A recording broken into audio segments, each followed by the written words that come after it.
Australia-ASEAN crew to take part in the annual boat racing festival.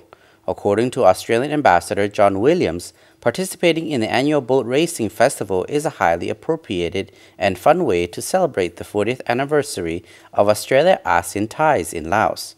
Our LNTV news team, Tipapon Bongpotong, has the atmosphere there. Gentlemen.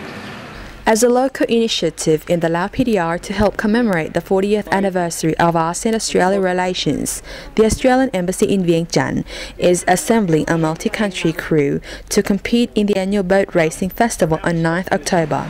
We're doing a lot of different events across all of the 10 member countries of ASEAN this year to celebrate Australia's 40th anniversary of our relationship with ASEAN as a dialogue partner.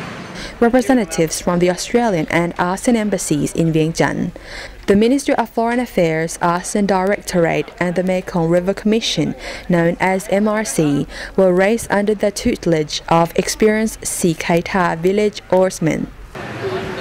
The crew from a range of nations gathered at the MRC waterfront on 21st August to formally begin their regular training sessions on the Mekong River.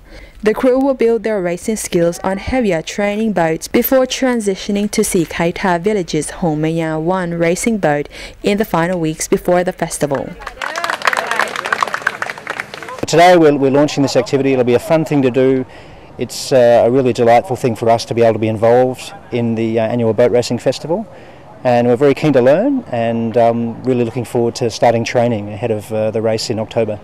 According to the ambassador, participating in the annual boat racing festival was a highly appropriate and fun way to celebrate the 40th anniversary of Australia-ASEAN ties in the Lao PDR. He said the annual boat race festival is a great celebration of the Lao people's connection with the Mekong River and of their competitive spirit, and we greatly appreciate that the people of Sikhaytha are giving us an opportunity to be a part of this iconic Lao festival, along with our partners from the MRC.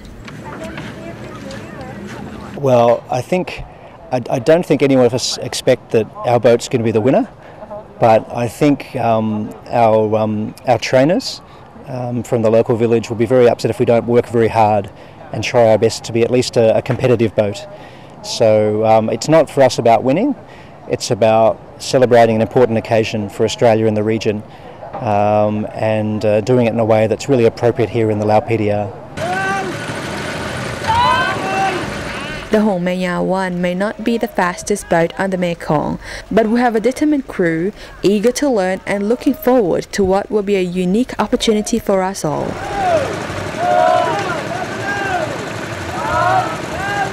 So, and Australia's, I think, played a very constructive role. ASEAN's had a really big success in terms of increasing cooperation, in terms of making sure that the region was stable from a security perspective, and now ensuring that the region is better connected and that the economies of the region are growing together and developing together.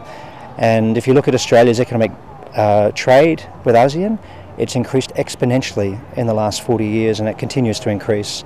And as well as the people-to-people exchanges and cooperation between Australians and people across Southeast Asia, not to mention the political exchanges and political links, and just common understanding between us, which I think is a really good, important thing for neighbours and countries in the region. So from an Australian perspective, as a country that's benefiting from being a part of what's a really dynamic region at the moment, economically and socially and politically, this is a really important occasion to mark, because we can look back on 40 years of really close cooperation and look ahead with a lot of optimism to the next 40 years. Australia is organising a range of events in each of the 10 ASEAN countries and in Australia to mark 40 years of Australia's status as a formal dialogue partner with ASEAN. The 40th anniversary will culminate in an ASEAN-Australia Leaders Commemorative Summit following the East Asia Summit in Myanmar in November.